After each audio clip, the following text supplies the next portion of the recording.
Bonjour à tous, merci de nous suivre pour ce flash d'information. Visite de travail en Chine, le Premier ministre Patrick Hachi a visité des champs, un centre spécialisé dans le développement d'espèces végétales de nouvelle génération, notamment un cacao, aux propriétés largement supérieures à celles cultivées actuellement. Le Premier ministre s'est félicité du partenariat existant entre ce centre et la CNRA en Côte d'Ivoire, un partenariat qui pourrait aboutir sur des transferts ou échanges de compétences entre les deux pays pour le bonheur de leurs agricultures respectives. Retenons que le cacao chinois a été présenté au chef du gouvernement ivoirien.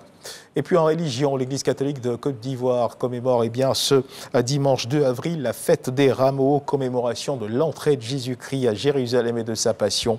Le dimanche des Rameaux est dans le calendrier liturgique chrétien le dimanche qui précède celui de Pâques et qui marque l'entrée dans la Semaine Sainte. Nos équipes de reportage ont sillonné quelques églises pour prendre le pouls justement de l'ambiance qui prévaut dans ces églises. Le reportage est à suivre dans l'édition de 13h.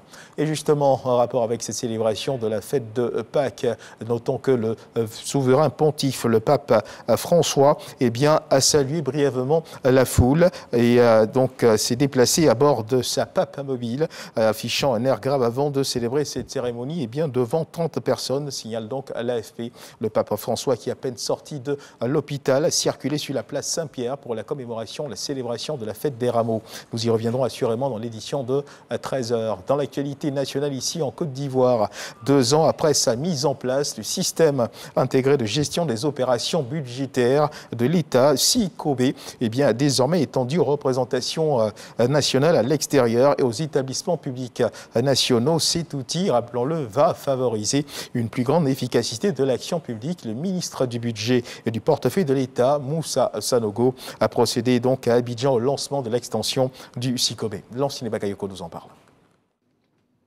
Depuis janvier 2023, le système intégré de gestion des opérations budgétaires de l'État, SICOB, est entré dans sa phase d'exploitation dans les représentations nationales à l'étranger et dans les établissements publics nationaux, conséquence du basculement en mode budget-programme intervenu en 2020.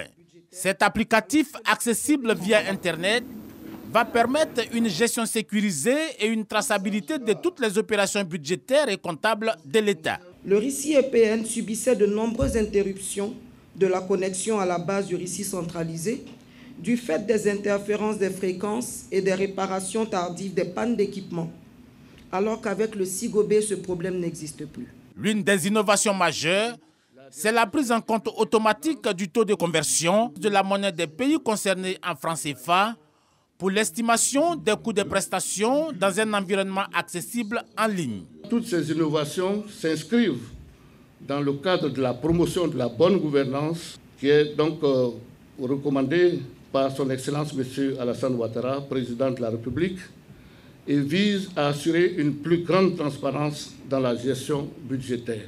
Cet outil s'inscrit dans la réforme de la gestion des finances publiques en vue d'une plus grande efficacité de l'action publique, l'optimisation de la dépense publique et le contrôle budgétaire. Le contrôleur budgétaire et l'agent comptable ont désormais la possibilité d'initier les engagements dans le système.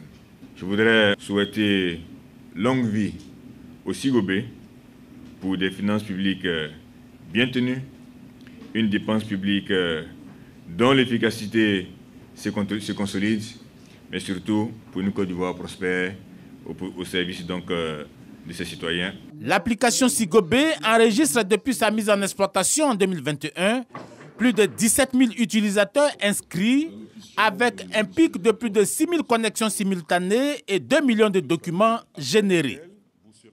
Voilà, reportage de Lansine Bakayoko dans l'actualité internationale au Burkina Faso. Des correspondantes à des journaux français Le Monde et Libération ont été priées de quitter le Burkina Faso.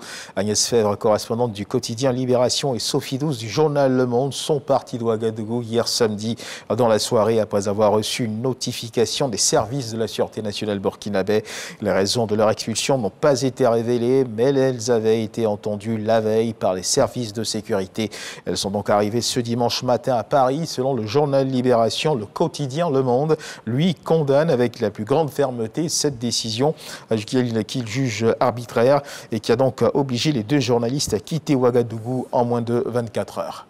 Et dans le cadre du magazine du dimanche 13h, nous recevrons M. Zirignan Constant Delbé, directeur des droits de l'homme au ministère de la Justice et des droits de l'homme. Avec lui, nous parlerons de la loi relative aux mesures de protection des victimes du viol, de violences domestiques et de violences sexuelles autres que domestiques et de certaines de ces innovations.